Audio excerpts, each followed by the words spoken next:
নমস্কার, আমি ডাক্তার শিবশঙ্কর পাল। আমাদের চ্যানেলে আপনাদের স্বাগত জানাই। আমরা অনেকেই জেনেরিক মেডিসিন এবং ব্র্যান্ডেড মেডিসিনের মধ্যে পার্থক্যটা খুব একটা ভালো বুঝতে পারি না। চলুন জেনে নিই কোনটা আমাদের জন্য ভালো। জেনেরিক মেডিসিন কিন্তু অনেক কম দামে পাওয়া যায়, কিন্তু ব্র্যান্ডেড মেডিসিন যেহেতু মার্কেটিং কস্ট ওর মধ্যে থাকে, তার দরুন দামটা অনেকটা বেশি পড়ে যায়।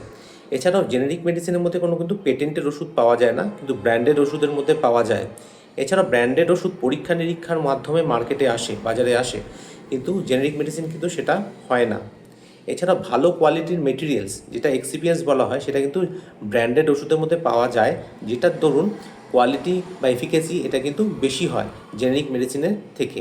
কারণ জেনেরিক মেডিসিনে এইসব যে কম্পাউন্ডসগুলো দেওয়া হয়, মেটেরিয়ালসগুলো, সেটা কিন্তু একটু লো কোয়ালিটির হয়। এছাড়াও বিভিন্ন রকম পেটেন্টেড টেকনোলজি ব্র্যান্ডেড ওষুধের মধ্যে পাওয়া যায়, যেটা কিনা জেনেরিক ওষুধে পাওয়া যায় না।